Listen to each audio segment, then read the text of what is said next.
If you want to open your Bibles to Philippians chapter 4, we'll be starting off in the first verse.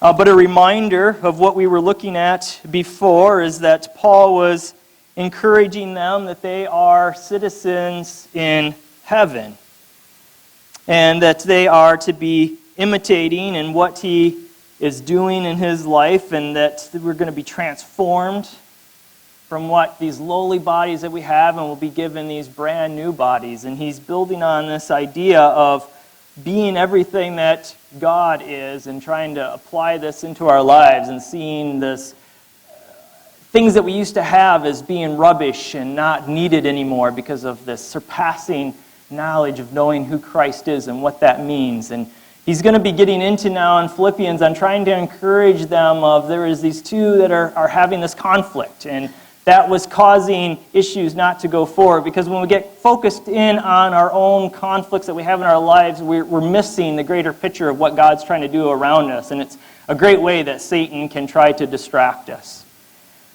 So Philippians chapter 4, starting in verse 1, he says, "Therefore, my brothers, whom I love and long for, my joy and my crown, stand firm thus in the Lord, my beloved." Paul starts out by giving this endearing language to them, and he starts off by calling them his brothers. And it's a great reminder to us that we are a spiritual family. We are children of God. So whether you like it or not, I am your brother. And you can ask my sisters. That is such a privilege to be able to have me as a brother. So it's an amazing thing. But it's that reminder that we are in that close-knit of a relationship. And he loves them. He longs for them. He says, "Philippians, you are my joy and my crown." And the word there he's using for a crown is the crown that they would give to the person that they were celebrating at a banquet. So we could almost kind of think about it at like a birthday celebration for a kid, and we put the little pointed hat on their head of going, you're the person that we're celebrating today. That's kind of what they would do at banquets with the crown putting on their head. And Paul is telling the Philippians, you are my crown. You're the special ones in my life. He loved all believers, but the Philippian church had something special into his heart. And we can think of that like us. We have a host of brothers and sisters all across this globe, all across Sturgis area, meeting at different churches. But hopefully we have that same respect for each other that are here, that we are each other's joy and crown. There's something special about the people we come and worship with each and every Sunday. Not that we're better than the other church, but just we have this closer bond. And that's what Paul had with the Philippian church, with them, because of the way that they had been working with him, helping finance the work that he's doing, being with him during this hard time. And because of those things, he's really encouraging them to stand firm in the Lord, because they are his beloved. Now, we've talked in many ways about what it means to stand firm for the Lord, but I wanted to give an image that I found on YouTube, because YouTube is the all, second to God. No, not really. But really illustrates well what it means to be steadfast. Because some of us are visual people. This won't be perfect for everybody, but for some that need the visual of what does it mean to be steadfast for something, let's watch this clip.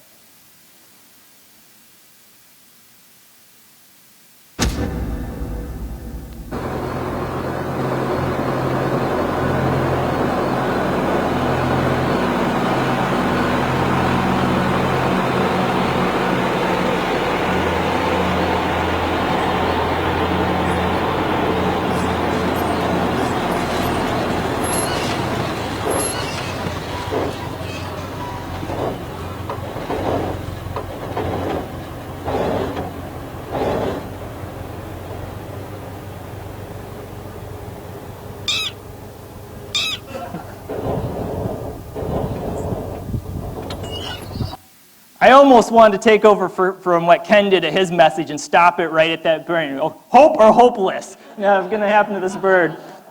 So I know for farmers out there, this bird, that was not steadfast. That's just an annoyance.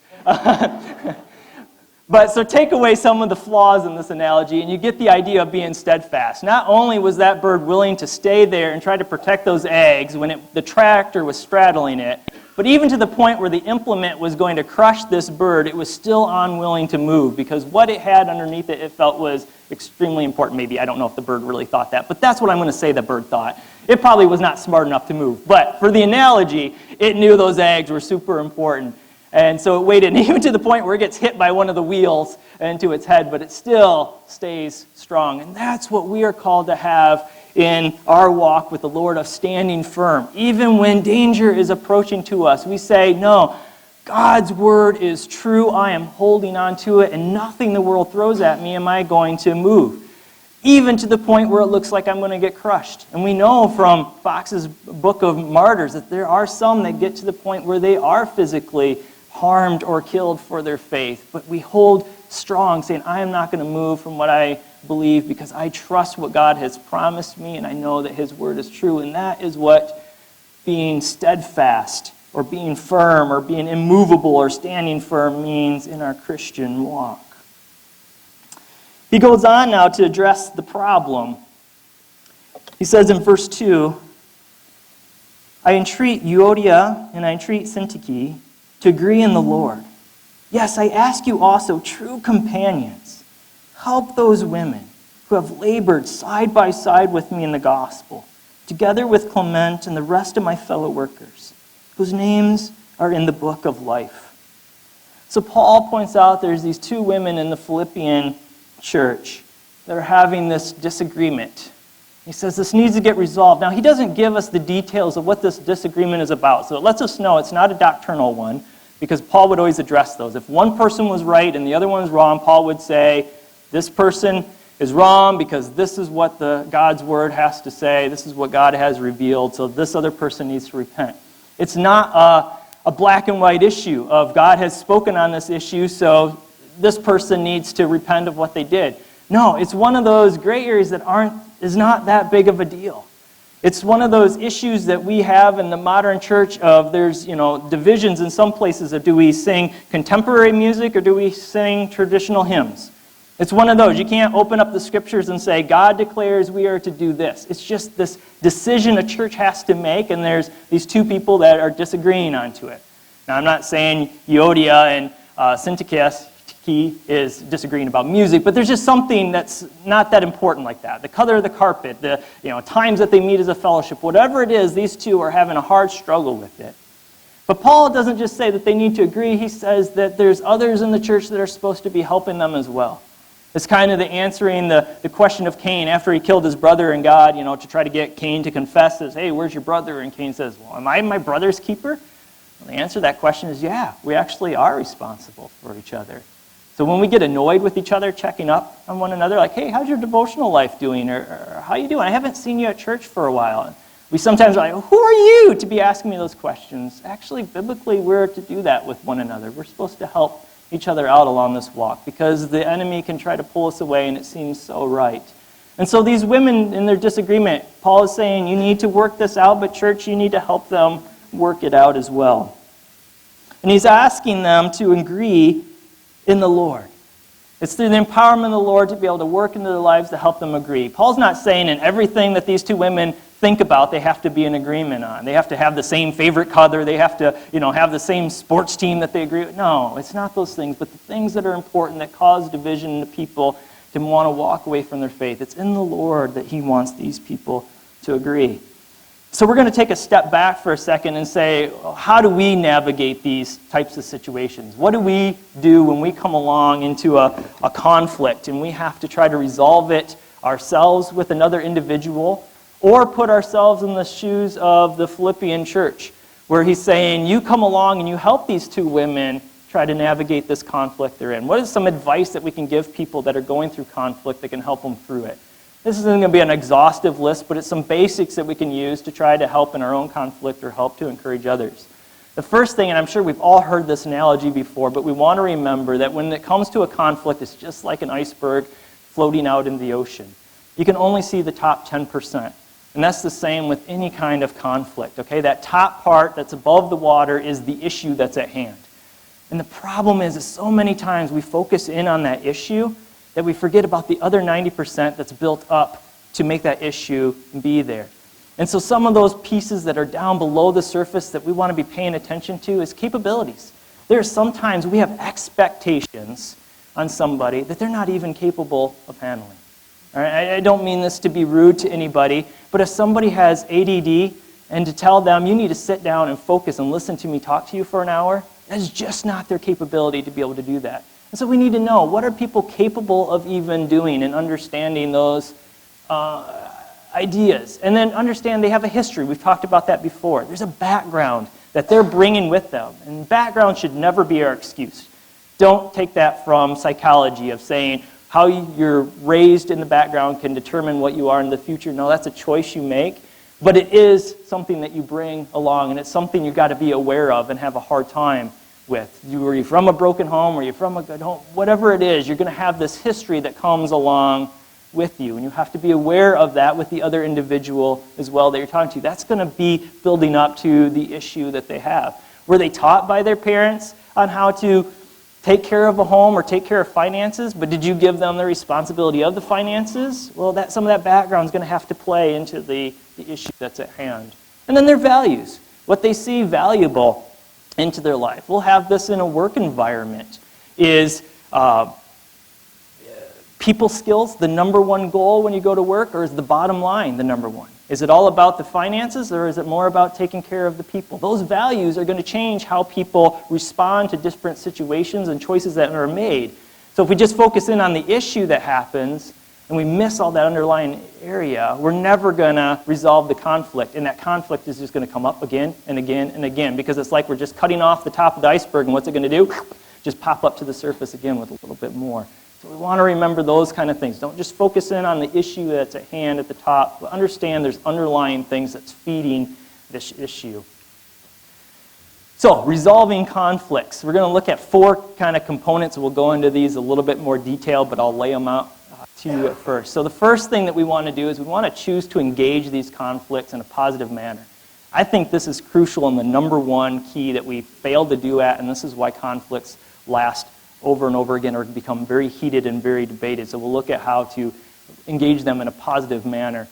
We want to appreciate the courage of the other individual at the end of the conflict, or both parties, whatever the opposite one is. Understand other people's points of view.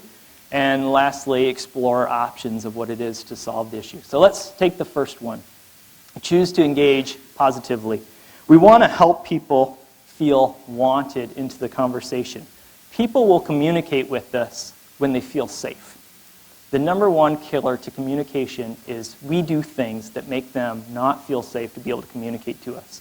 One of the things that we do is we get into a discussion, it gets heated, and I can't believe you always do that. And you walk away and you slam a door. Whether you know that or not, sometimes it's purposeful, you do it, and other times it's subconscious. But whether you realize it or not, that's an intimidation tactic. And what you're doing is you're trying to get them so scared by you throwing stuff, slamming doors, whatever it is, that you want that other individual to go, whoa, things are getting a little chaotic, I don't know where it's going to go next, I'm just going to give up. I'm just going to give in to them. And we do those types of things in order to try to get our way, and we have to be very careful of that. All right, yeah, you might get your way, but really in the long run, what it's going to turn into is they're just going to do stuff behind your back. Because they're still going to want to do their own will, but go, I can't talk about it, so I'm just going to go and do it. And then you're going to become very frustrated, or I shouldn't say you, I'm not saying you're the one that's on that end, but the person that's the door slammer is going to be, oh, they're always just doing stuff, they never talk to me about it first. Yeah, they never talk to you about it because you're trying to intimidate them. You've told them, this is not a talking manner, I get upset if you don't agree with me, and I'm going to do stuff to try to intimidate you. Again, we don't always mean to do that, it's not always our purpose. Some people it is, but it's not always our purpose going, I'm going to slam this door to try to intimidate them, but it's what happens, and subconsciously we're doing it to be able to do that. The other way that we can do it is we can use put-downs. We can start just lashing out at the individual and telling them all their flaws that they have. And again, this is a power trip to be able to say, who are you? You are such a little thing that you have no right to be telling somebody like me what I should or shouldn't be doing or what the organization should be doing. It's another power tactic to make them feel insignificant to where their words don't have any kind of meaning whatsoever. We can take the exact extreme to the other side and play the martyr. And somebody comes to us with something they disagree or something like that, and we just start crying. I can't believe I've been such a screw up. I never could do anything right in your eyes. And we fall apart. And then the other person's like, oh my, I don't want them to feel bad. This wasn't meant to be attacked. So what do? They start backing up. I'm sorry, we can do it your way. It's a tactic. It's a power pull to try to get your way. Some people take it to the extreme and even go to the extent of, man, like, life isn't worth living anymore. And again, it's that power tactic to try to pull, going, if you bring up anything that tells something wrong of me, then I'm not going to go through this life anymore. And it just tries to get the other side to shut down. So we have to be very careful. Are we doing things that make people feel unsafe? And if we think through those things, what do I do? How do I respond to people? And if you can think of those things that you do, then you need to take a step back and go, how can I prevent myself from doing that? Okay, I struggle with anger, and so I slam my fist down, or I slam doors in the middle of an argument. So how do I get self-control in those moments? So I make it a safe environment for somebody to be able to talk, saying, I really want you a part of this discussion. So we want to help them feel wanted. We want to clarify first. The vast majority of the things that we have a conflict about are miscommunications. We assume the worst in people a lot of times. It's good to clarify your information. It's going to help you not look like a fool in the midst. So say that you come home and there's dirty dishes still in the sink, and the other person is sitting down on the couch. And you think, they didn't do anything all day. And you can lash out at them about that. But you want to clarify first. Find out what the detail is that they've been doing. What if the laundry's all done, the kids' homework is all finished, or somebody had stopped by at the house, or something like that? There could be underlying information that you had no idea of. And you could look like a fool lashing out onto them, and then they feel attacked. And then they're upset because they've done all these good things, and you've just belittled them. And now all of a sudden the fight is no longer about the dishes, but everybody's just attacking each other, and you just get snowballed and huge. So make sure you clarify first. Use positive language. Be like, oh, I see the dishes are still in the sink. Something go on today? Or maybe you don't even want to mention the dishes into the sink. Hey, what was your day like? That's probably a better spot to go. Do a little bit of wandering first. See if there's things done.